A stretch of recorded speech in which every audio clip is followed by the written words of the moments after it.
بیوی کے لیے بھی کچھ احکامات ہیں، بیوی کی بھی کچھ ذمہ داریاں ہیں جو اسے شوہر کے حق میں پوری کرنا ہے۔ پہلی ذمہ داری یہ کہ بیوی خوشی کے ساتھ شوہر کی اطاعت کرے۔ قرآن پاک میں نیک عورتوں کی صفت یہ بتائی گئی ہے، فالصالحات قانتات، نیک عورتیں فرما بردار ہوتی ہیں، ایک طرف اللہ کی اطاعت گزار اور دوسری طرف شوہر کی اطاعت گزار۔ شوہر کی اطاعت کے بارے میں ایک حدیث میں آتا ہے، آپ صلی اللہ علیہ وسلم نے فرمایا، دو قسم کے لوگ ایسے ہیں کہ جن کی نمازیں ان کے سروں سے اوپر نہیں جاتی، ایک وہ غلام جو اپنے آقا سے بھاگ جائے جب تک کہ واپس نہ آئے، اور دوسرے وہ بیوی جو اپنے شوہر کی نافرمانی کرے جب تک کہ نافرمانی سے باز نہ آ جائے۔ یہاں تک حکم ہے کہ بیوی شوہر کے معاملے میں کسی دوسرے کی بات نہ مانے، یعنی شادی کے بعد ایک عورت جب شوہر کے گھر چلی جاتی ہے تو پھر شوہر کا حق سب سے بڑا ہو جاتا ہے۔ بعض اوقات ہمارے معاشرے میں ایک طرف شوہر کچھ کہتا ہے، دوسری طرف والدین کچھ کہتے ہیں، تیسری طرف کسی اور کا مشورہ کچھ ہوتا ہے، عورت بیچاری بیچ میں پس جاتی۔ ایسے موقع پر عورت کے لیے کیا لازم ہے، اس کی پرائرٹی کیا ہوگی کہ وہ اپنے شوہر کی بات مانے۔ عورت کی دوسری بڑی ذمہ داری اپنی آبرو اور عزت و عصمت کی حفاظت ہے۔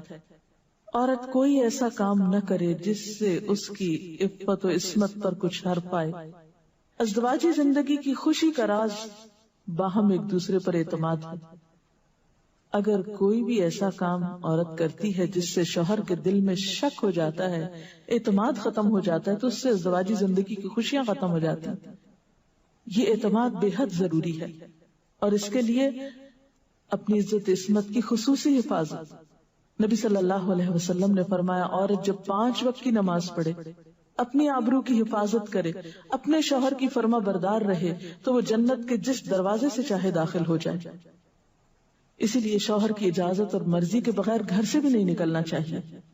حضرت معاذ بن جبل کہتے ہیں کہ نبی صلی اللہ علیہ وسلم نے فرمایا، خدا پر ایمان رکھنے والی عورت کے لیے جائز نہیں کہ وہ اپنے شوہر کے گھر میں کسی ایسے کو آنے دے جس کا آنا شوہر کو پسند نہ ہو، اور عن ابن عمر رضی اللہ عنہما پسند نہ ہو۔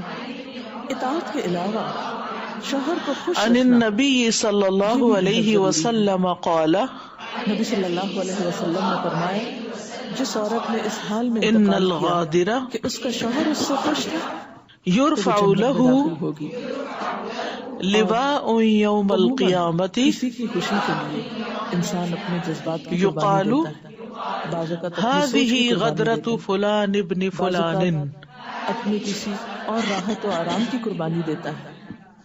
کتاب تو ایک الادب۔ عورت جب اپنے شوہر ابن کو عمر خوش رضی کرتی ہے اللہ تو عنہما جواباً اس نبی کے لیے کریم خوشی صلی پلٹتی۔ اللہ علیہ وسلم سے روایت کرتے ہیں، اس لیے گھریلو آپ زندگی صلی کی اللہ خوشی علیہ کا وسلم نے انحصار فرمایا، اسی بات پر ہے کہ بے دونوں ایک شک دوسرے دغا کے باز، لیے دھوکے قربانی باز، کے جذبات رکھتے ہوں، اس کے ایک لیے دوسرے قیامت کے لیے دن رحمت ایک جھنڈا اور اٹھایا ایک جائے گا دوسرے کے لیے اور مودت کا کہا ذریعہ جائے ہوں، گا جیسا یہ کہ قرآن فلاں پاک بن میں فلاں کی دغا شادی کا بازی مقصد یہ بتایا یعنی گیا دھوکے کا کہ جھنڈا دونوں ہے، کے درمیان یعنی باہم مودت و اس رحمت کی کے یہ جذبات ہوں، برائی قیامت کے ایک دن دوسرے سب کے کے لیے سامنے سکون کا ظاہر باعث کر دی ہوں، جائے گی، اس کی تاکہ تشہیر انسانی کر دی زندگی جائے گی، اس کو بہترین نمایاں طریقے کر پر دیا جائے گا، رواں دواں رہے۔ اس کو رسوا کیا اسی جائے طرح گا شوہر سے محبت جو کا دنیا اظہار میں کرنا، ایسا غلط کام کرے گا اس کے ساتھ کہ اللہ کا نام لے کر کسی کے ساتھ وفادار کوئی رہنا، عہد کرے، اس کوئی کا شرط احسان باندھے ماننا، یہ بھی اور بے حد پھر اس کو ضروری ہے۔ وفا نہ حضرت کرے، اسماء کہتی پورا ہے نہ کہ ایک کرے۔ بار نبی صلی یہ اللہ ذاتی علیہ زندگی میں وسلم بھی ہو سکتا ہے، میرے پاس سے گزرے، یہ میں کاروباری اپنی زندگی سہیلیوں میں کے بھی ہو ساتھ تھی، سکتا ہے آپ نے ہمیں کہ سلام کیا اور انسان ارشاد کسی کے فرمایا، ساتھ تم پر کچھ جن کا احسان کانٹریکٹ ہے کرے، ان کی چاہے ناشکری کوئی سے لیگل بچو۔ کانٹریکٹ سائن کرے تم میں سے ایک اپنے یا ماں ویسے باپ کے گھر زبانی کافی کلامی دنوں کوئی تک بات بن کرے بیاہی بیٹھی کہ رہتی ہاں ہے، میں آپ سے پھر اللہ تعالیٰ اس کو کمٹمنٹ شوہر کرتا عطا ہوں کرتا کہ ہے، اتنے اولاد گھنٹے دیتا ہے، آپ کے ساتھ کام اور ان کروں گا، سارے اتنے احسانات کے باوجود مزدوری اگر پر مثلاً کبھی کسی یعنی بات اتنی پہ شوہر ویجز سے ہوں گی۔ ناراض ہوتی ہے تو تو کہہ اٹھتی ہے،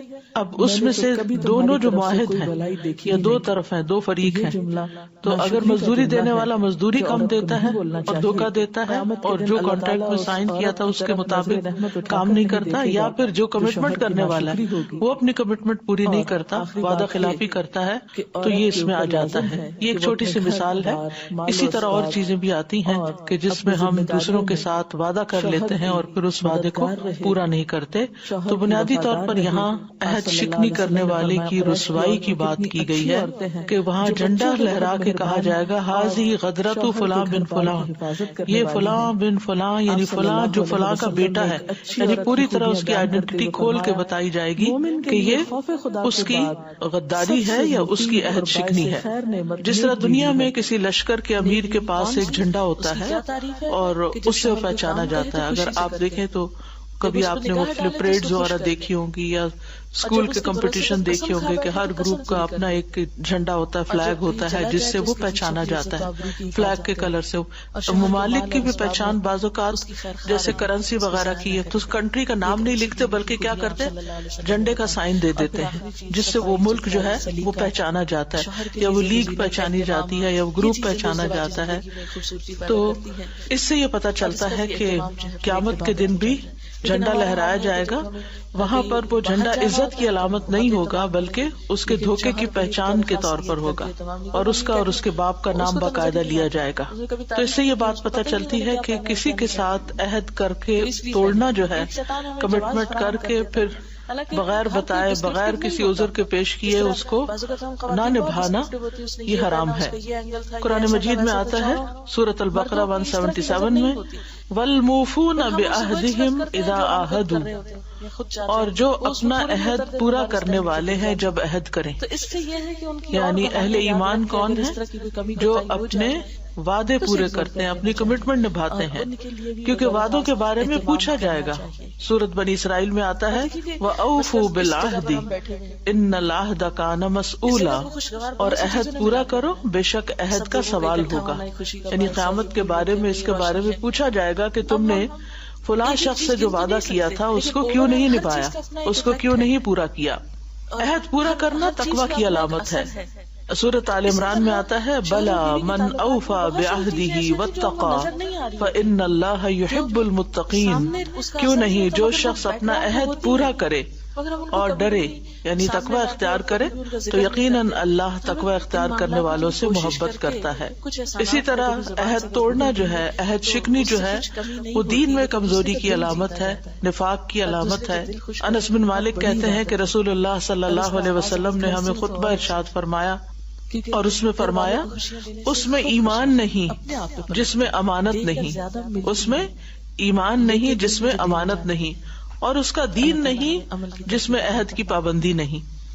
یعنی جو اپنے وعدے کو نہیں نبھاتا اس کا گویا دین ہی نہیں, وہ ناقابل اعتبار بندہ ہے. اور وہ مشہور حدیث جس میں عہد شکنی کو منافقت کی علامت بتایا گیا ہے آپ سب جانتے ہیں, عبداللہ ابن عمر رضی اللہ عنہما سے مروی ہے کہ نبی صلی اللہ علیہ وسلم نے فرمایا جس شخص میں 4 باتیں ہوں گی وہ پکا منافق ہے.